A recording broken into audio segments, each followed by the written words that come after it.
Baik Pak Yusuf, terima kasih nih. Banyak juga pertanyaan ya mengenai Qi tadi ya, Pak Yusuf panjang lebar menjelaskannya. Peranan Qi sebagai energi yang ada di dalam tubuh kita ya, yang bisa difungsikan untuk memperkuat daya tahan imunitas kita.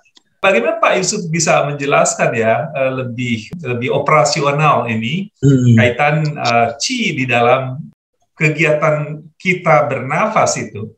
Karena kan hidup ini nafas ya, keluar masuk ya. Nah, bagaimana ini Qi bisa menjadi satu kekuatan yang bermanfaat ya di dalam tubuh kita ini? Nah, ini begini Pak, kalau Qi itu bagaimana sekarang itu Qi itu terbangun itu, dan apa itu sebenarnya Tai Chi itu. Jadi dalam slide-slide berikutnya nanti saya akan tampilkan dan bisa baca di mana di website gitu ya.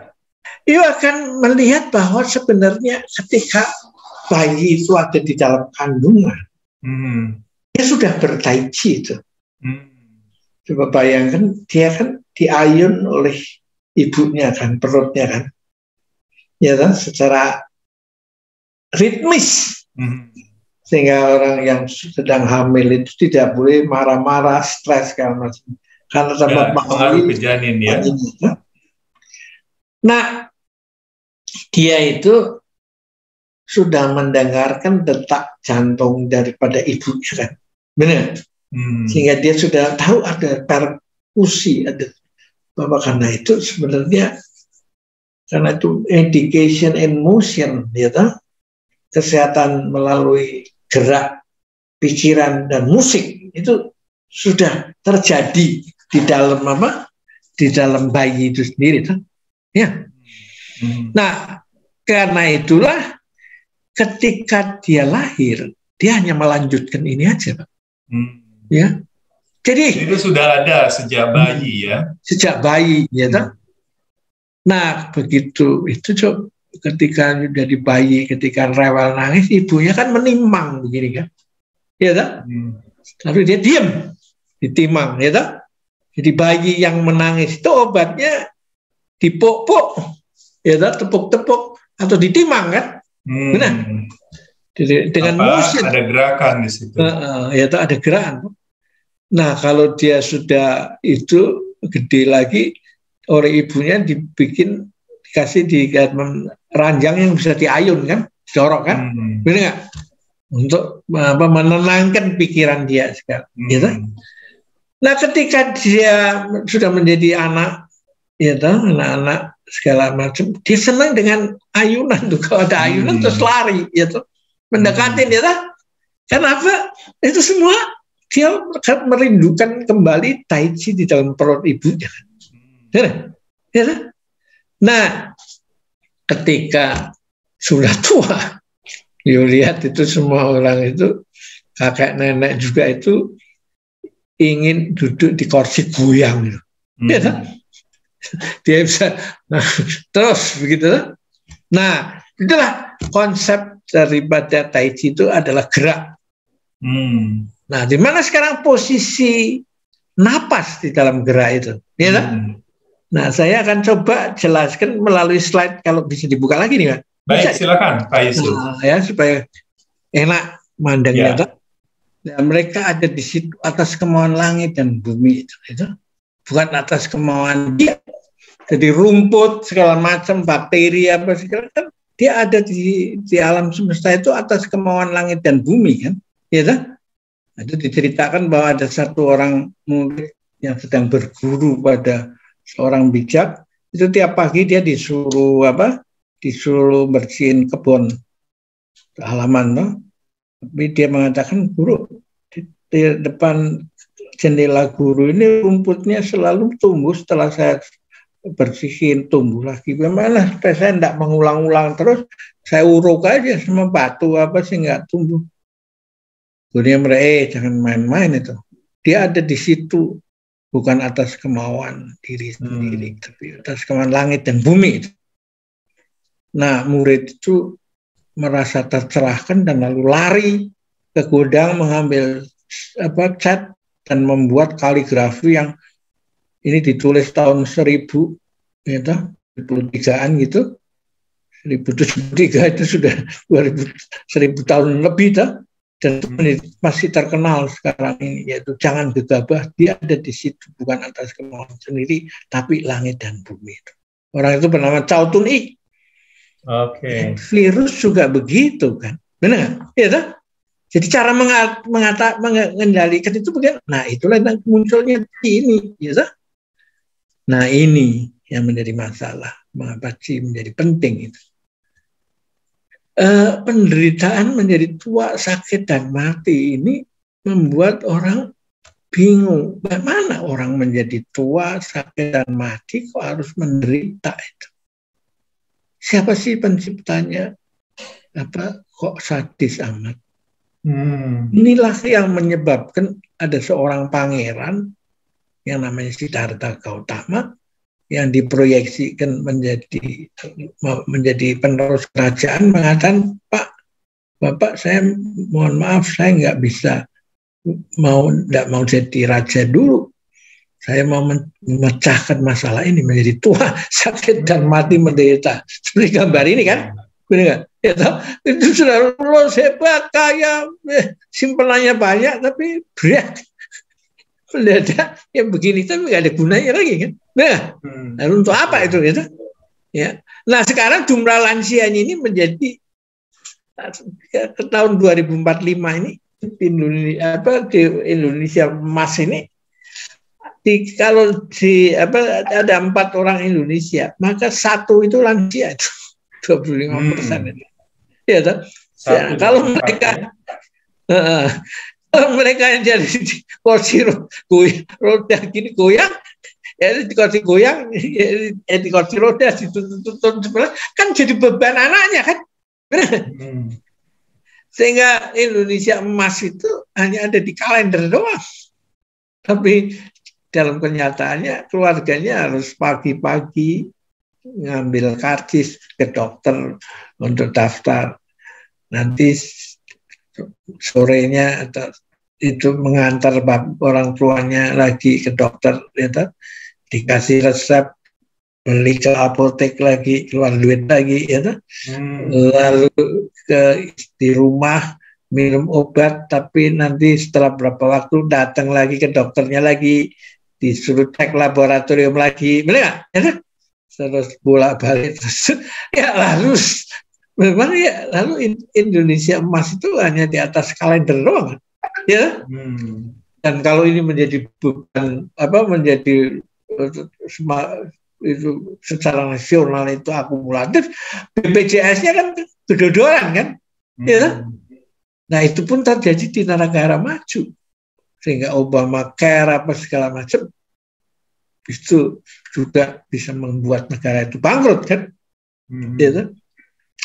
Nah, sekarang teman saya di Amerika mengatakan begini, kalau mengajukan permohonan untuk beli sepeda gratis dari pemerintah.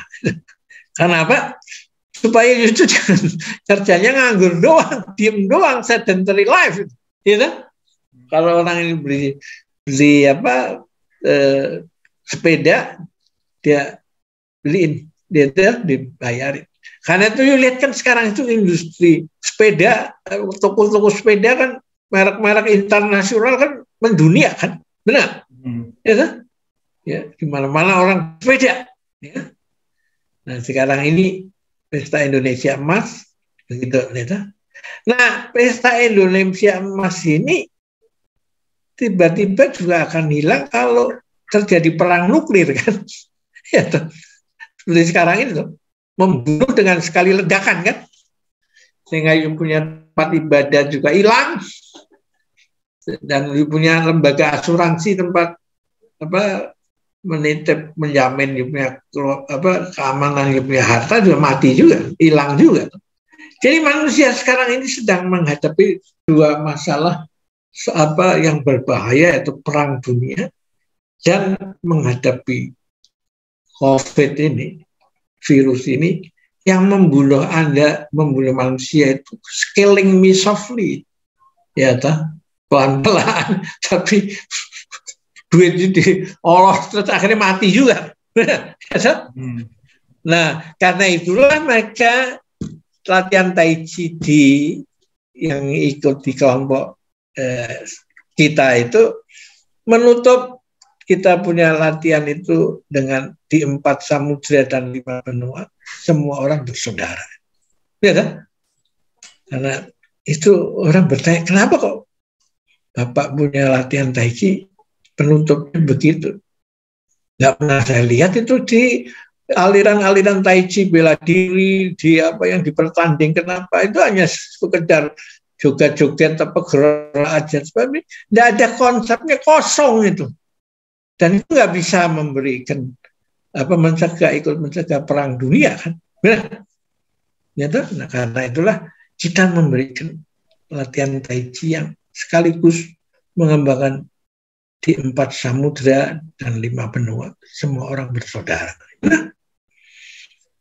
Nah, ini ada lagi akhirnya digrogotin stres ini. Ya toh.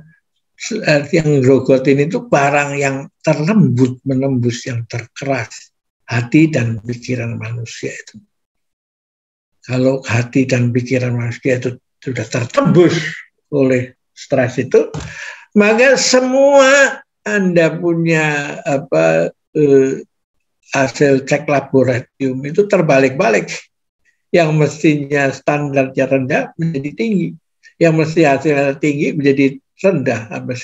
Jadi kacau balau sehingga dokter sendiri bingung mau dikasih resep apa, kecuali stresnya diobati. Tapi gejala sakitnya juga harus serentak. Dan akhirnya untuk gampangnya yuk dikasih obat penenang aja kan. Tapi setelah obat penenangnya hilang ya balik lagi. Gitu. Nah inilah dilema medication modern ini. Nah ini kita kan senjata pemusnah massal semakin dahsyat. Tapi ironisnya tidak bisa untuk membunuh virus ini lah. Untuk apa ini semua? Ya? Akhirnya ini merusak seluruh peradaban, kan, kehidupan seluruh tingkat saya. Kan? Nah ini ironi sebuah perang itu. Prajurit yang bertempur tidak saling kenal. Mendengar berita di Ukraina sekarang itu, dan mereka hanya ketika mereka hari Minggu beribadah, lalu ketemu sama musuhnya di tempat ibadah, saling perangkulan, nangis apa. Setelah itu balik lagi ke markasnya masing-masing, tak perang lagi, bunuh-membunuh. Benar? Padahal pemimpinnya yang memutuskan untuk perang itu sudah saling kenal. Terutama di saat resepsi, pertemuan G20, pertemuan apa, makan bersama, peluk-pelukan, cipika-cipiki. Jadi ini peradaban kita dalam posisi yang begini. Gitu. Dan mengapa? Karena orang minta dihargai kesetaraan negerinya, meski secara negeri, secara protokol, gitu. Meski sejarahnya negaranya kecil atau besar atau kuat atau lemah atau apa, karena dihitung menurut abjad, sehingga negara dengan seperti Uganda dengan itu harus duduk berdampingan dengan USA itu, negara yang besar itu. Nah makanya ekonya menjadi semakin besar itu, ya. Nah ini bom atom versus nuklir itu bikinan manusia. Bom atom ini yang diledakkan di Nagasaki sama Hiroshima. Nah ini dianggap kurang dan lalu harus dicari bom yang dibuat dari nukleusnya ini, intinya dari mana? Semana nih? Nah, kok hilang? Iya, Bapak itu mungkin terklik yang baru.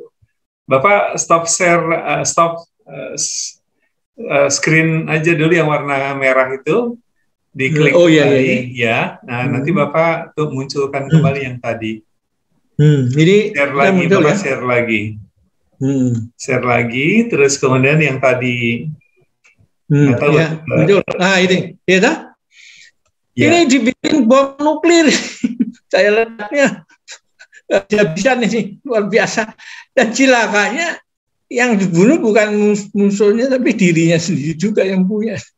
Ya, karena ketika diledakkan, Himalaya mencair, kutub utara, kutub selatan mencair, dan terjadi peningkatan permukaan air laut di seluruh dunia.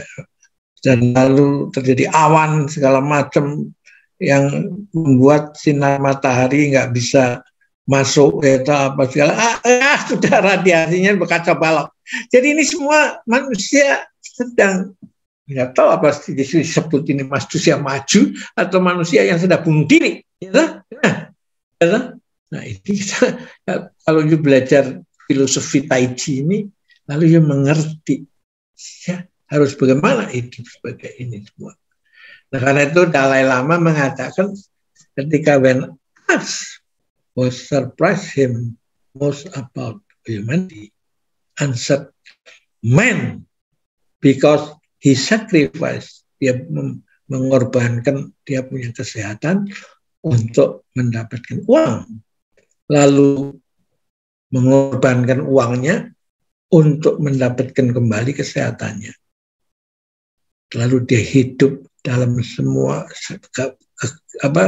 kegelisahan tentang bagaimana hidup sudah mati.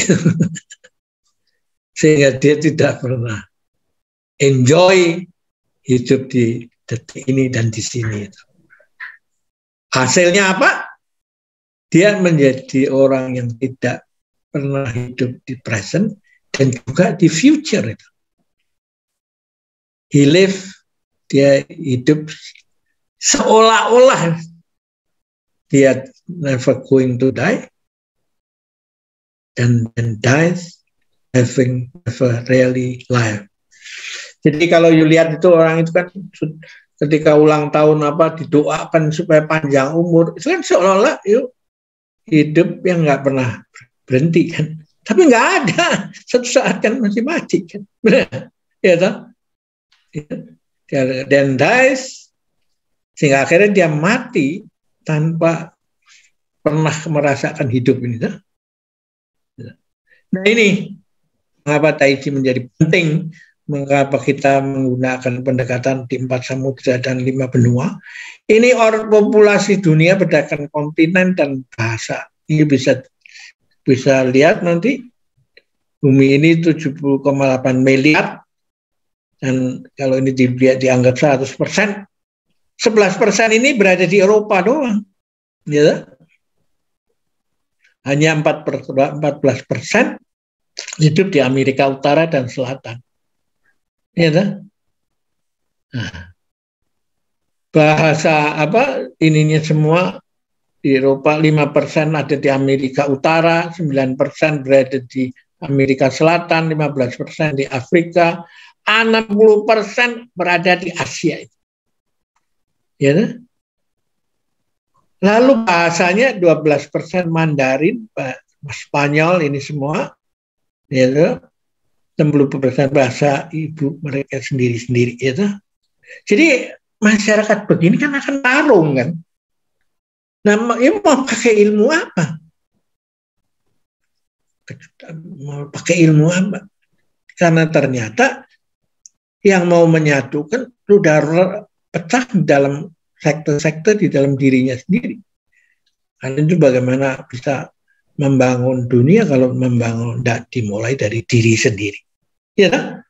Ini problem kita dari sudut kependudukan. Ya, karena itu kita mengembangkan spirit 4 samudra dan 5 benua. Semua orang bersaudara. 1000 orang baik masih terasa kurang. 1 orang jahat sudah kebanyakan itu.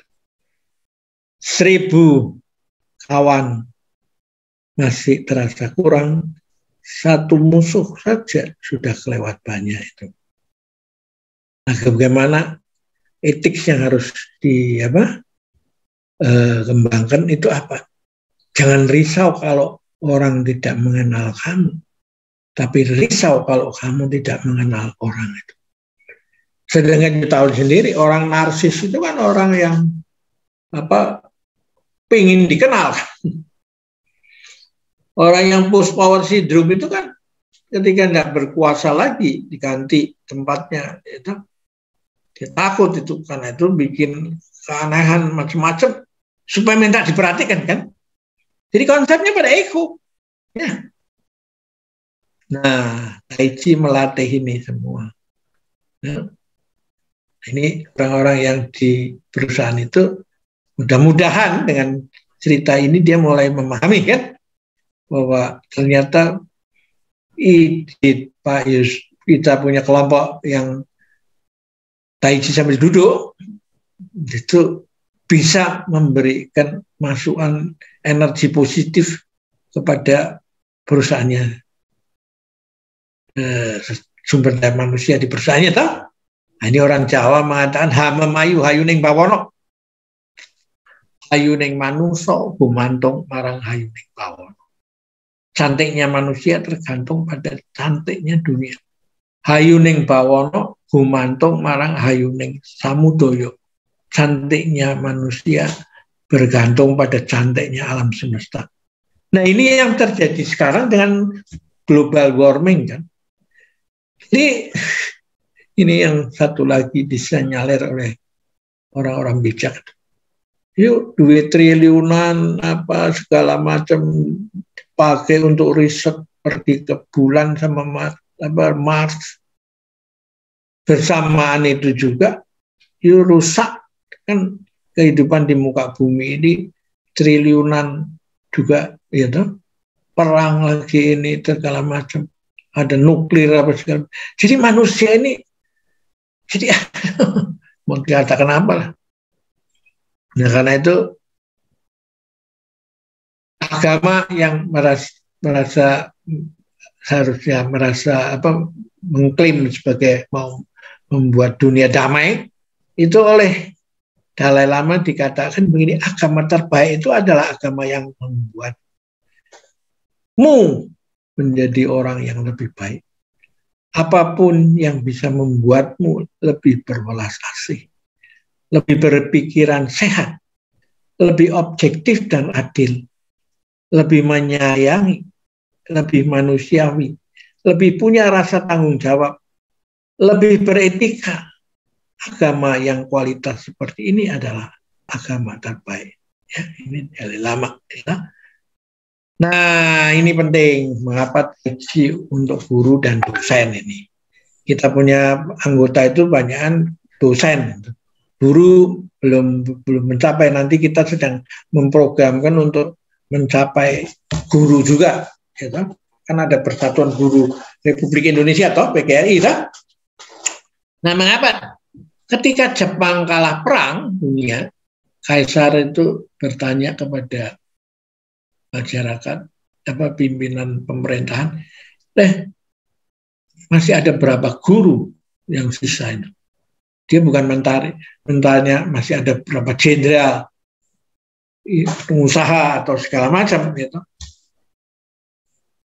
Tukang atau apa, enggak, guru. Kenapa? Karena guru itu adalah yang mempunyai kualifikasi ketika diam merenung. Belajar tidak pernah jemu, mengajar orang lain tidak pernah capai. Setelah itu merenung lagi, introspeksi, adakah itu di dalam diriku? Ya. Jadi peranan guru ini menjadi yang menggerakkan perubahan itu. Karena tanpa ilmu ya orang udah jenderal ya hanya bisa perang, pengusaha yang bisa cari duit. Ya toh? Tapi yang menggerakkan masyarakat itu rohnya bangkit, bangunlah jiwanya, bangunlah badannya itu ya hanya seorang guru. Karena itu ada pepatah kuno yang mengatakan setelah minum air ingat akan sumbernya, setelah makan ingat pada yang memasaknya. Ya. Nah, ini guru menjadi kunci. Nah, karena itu kita punya mulai dengan dosen-dosen, dan nanti setelah Lebaran ini mereka akan menjadi trainers untuk para guru-guru, gitu. Dan semua ini kita usahakan gratis itu. Kalau disuruh bayar kita tuh bingung.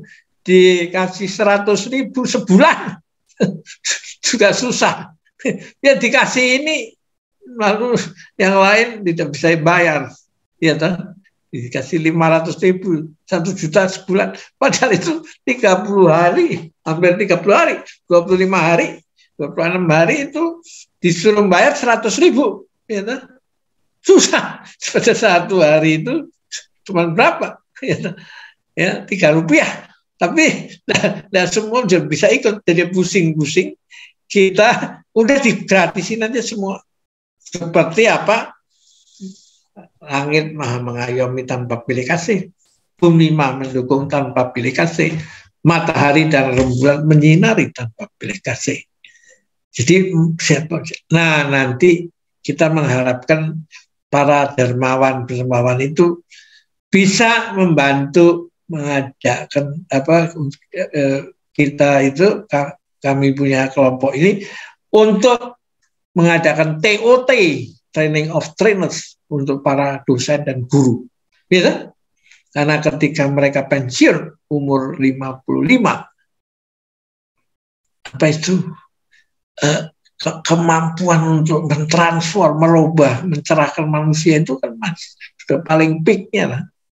Nah kalau mereka pada saat sampai kepada peak ini lalu harus kembali ke rumah dan lalu tidak ada kerjaan, kan sayang, benar? Dan lalu masyarakat nggak bisa maju, ini karena itu penting, benar? Nah ini merayakan hari raya Purnima itu. Nah India ini menarik karena merasakan bahwa guru itu meneruskan ilmu, mendapat ilmu dari dewa ilmu pengetahuan, yaitu Siwa Nataraja itu. Karena itu dikatakan dia guru itu adalah yang bisa membuat orang dari gelap menjadi terang itu. Dia mengajarkan budi pekerti sehingga tahu apa yang boleh dan tidak boleh dilakukan. Sampai menjadi suara hati sehingga tidak tergantung pada siapapun. Apa yang benar dan salah, yang nyata dan maya itu. Jadi orang yang sudah cerah itu dia bisa membedakan benar dan salah, yang nyata dan maya, ya toh? Sesuatu di dalam dirinya yang menusuk-nusuk memberitahu sebaiknya memilih ini atau melakukan ini dan jangan yang itu. Karena itu dia harus terus memperlakukan yang sama pada muridnya. Jadi hubungan guru dan murid menjadi penting, sangat sentral di India itu oleh spiritualnya. Membuat kamu menjadi manusia yang 200 tahun lalu disebut Homo sapiens itu. Jadi konsep ini menyebabkan seluruh atau banyak organisasi kelas dunia itu dipimpin CEO-nya oleh orang India. Sehingga ya mau apa lagi, Amerika gede ini apa gede, tapi buktinya CEO-nya organisasi internasional itu dipimpin oleh orang India itu. Nah, masyarakat yang perlu dikondisikan supaya tetap fit itu, ya. Di Sanskerta gu itu gelap, ru itu terang. Menurut orang Jawa digugu dan ditiru. Moralitas suatu bangsa sudah bisa diketahui dari kualitas gurunya itu. Kiprahnya dibutuhkan masyarakat yang meski sudah pensiun itu. Perlu berlatih olahraga untuk menjaga kesehatan. Dianjurkan belajar Tai Chi supaya tetap fit dan setelah pensiun bisa melatih Tai Chi via Zoom itu. Ya toh? Jadi ini pengalaman kami selama 1,5 tahun ini melatih orang itu, bahwa ternyata melatih Tai Chi melalui Zoom itu lebih efektif dan efisien daripada datang berudukan ke Monas, ke lapangan sana sini, butuh waktu, butuh transport lagi. Ya, Ini udah langsung bangun pagi bisa latihan tai chi kan?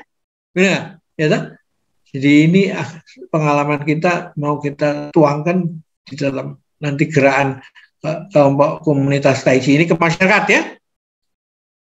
Sehingga mereka bisa nanti menjadi Indonesia yang guru yang tetap sehat dan meski pensiun, sesudah pensiun dan mempunyai penghasilan, ya toh? Yang didukung oleh perusahaan sumbangan-sumbangan ini kan, yang perusahaan-perusahaan yang mau donasi-donasi yang mau jadi member daripada komunitas tai chi kan, ya toh.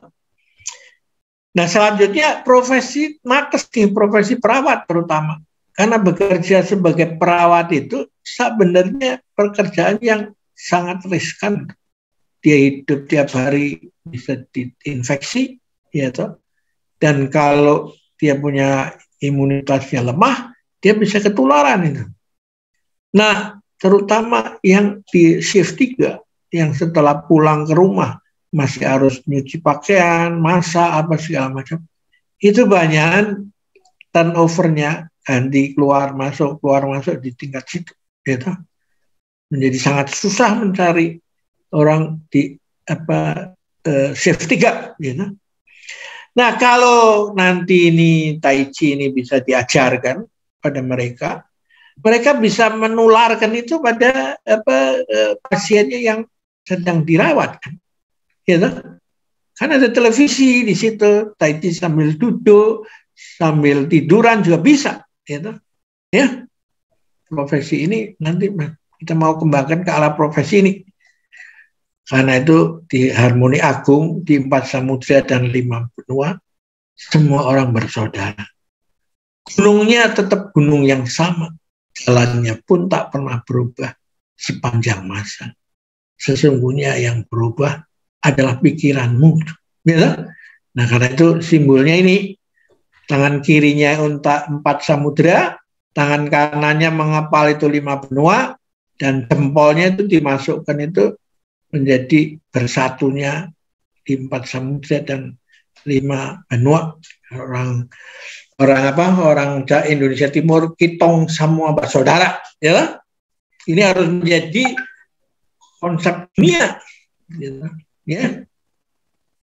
Kita dunia makna logo ini ada, nanti bisa dilihat komunitas tai chi, ya toh, yang kita kembangkan. Dia bisa lihat zoom-nya, alamat zoom-nya, ya toh, alamat website-nya, sama tai chi, saya latihan tai chi yang saya unggah di YouTube, dan wawancara dengan Pak Jendela Aam Bastaman di YouTube juga. Temanya tai chi, filosofi dan maknanya, ya toh? Ini sekarang gambarnya itu Great Harmony itu apa? Ini yang sebelah kiri, ini manusia besar itu, ya. Ini mau terus belajar. Ini adalah pohon yang tumbuh besar. Ini terjadi karena langit garis datar ini, manusia, bumi menjadi satu. Ini tulisan ini artinya langit, bumi, manusia menjadi satu dan melakukan gerakan yin yang dan berpusat di dia punya tanggen, ya. Ini waktu masih cukup lagi. Ya, saya kira waktunya sudah habis, Pak Yusuf. Nanti bisa dilanjutkan lain kali, ya kan? Ya, mungkin penutup apa yang mau disampaikan Pak Yusuf? Ya, saya harapkan ini menjadi gerakan nasional ini. Dan kita harus menciptakan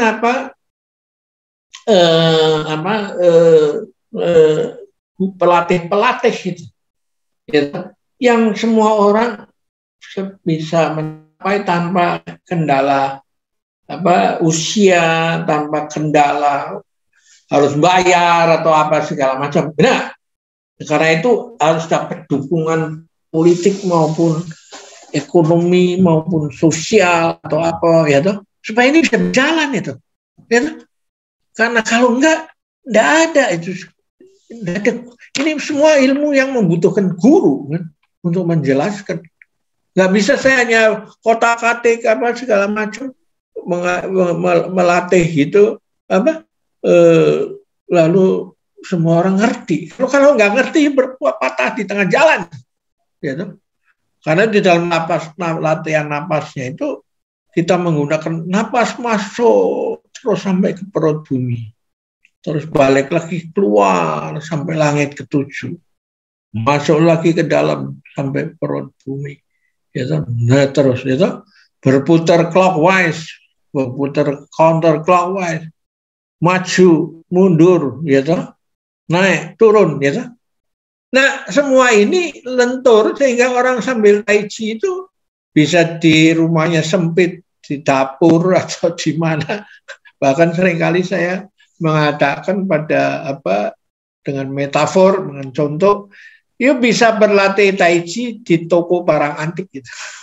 Juga bisa berlatih itu dengan kungfu di situ. Dan nggak usah digeser-geser. Kenapa? Ketika ke depan ada halangan keramik dinasti ini yang harganya sekian juta, ini berputar lagi ke sini.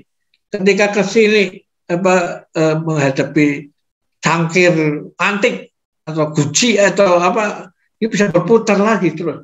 Jadi tai chi ini memang menjadi, menurut saya itu menjadi ilmu masa depan, dan ini sudah diakuin di Amerika, di Harvard Medical School, dan sama di satu lagi yang terkenal itu klinik Mayo, ya, dan semua rumah sakit yang berada di dalam support dua ini semua menggunakan tai chi itu bisa menjadi pengobatan standar yang bisa diklaim pada asuransi.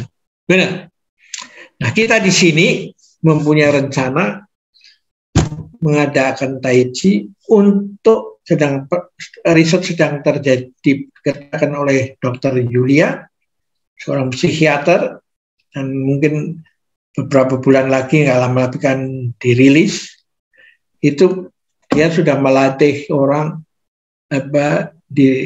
ketika dirawat di rumah sakit, ya. Nah, lalu kalau ini dilanjutkan, kita tampanin, ya, oleh kelompok ini, lalu dia bisa mendampingi dia untuk rehabilitatif di rumahnya. Kalau lagi orang yang sedang rawat jalan, dianjurkan supaya ikut latihan pagi, nggak bayar. Juga sore kalau juga sempat, juga nggak bayar, ya. Karena ada pelatihnya yang sudah berpengalaman 1,5 tahun, ya, tanpa lomba berlatih tai chi, ya, bukan orang yang tai chi yang hanya teori aja, ya, ini orang-orang yang sudah mengalami itu semua, ya. Lalu tai chi untuk klinik klinik bersalin atau orang hamil, ya, tapi segala macam sebelum hamil, dalam masa hamil maupun rehabilitasi setelah melahirkan, ya, supaya ototnya kembali kenyal lagi, ya, dan tidak molor, ya. Nah, ini semua banyak sekali. Apalagi kalau nanti perusahaan-perusahaan untuk membantu karyawan yang banyak duduk dan nongkrong di komputer, ini bisa menjadi satu membuka lapangan kerja bagi para guru-guru atau trainer-trainer yang luasnya tak terbatas, ya. Saya kira gitu Pak Yusuf, terima kasih. Saya tidak melakukan ringkasan perkataan terakhir dari Pak Yusuf, ya, bahwa ini bagus untuk meningkatkan kesehatan dan merupakan cara yang mudah, murah, dan ini hanya perlu keinginan atau niat, ya, untuk melakukan kegiatan olah nafas tai chi ini setiap hari. Praktek dan guru nanti tersedia, dan segera untuk kegiatan yang dipimpin oleh Pak Yusuf itu dilakukan setiap hari mulai hari Senin sampai hari Sabtu. Link ada segera di layar untuk nanti bisa diikuti. Begitu Pak Yusuf, terima kasih. Terima kasih Pak. Salam sehat Pak, sampai ketemu lagi. Selamat malam. Selamat malam. Ya, terima kasih. Yuk.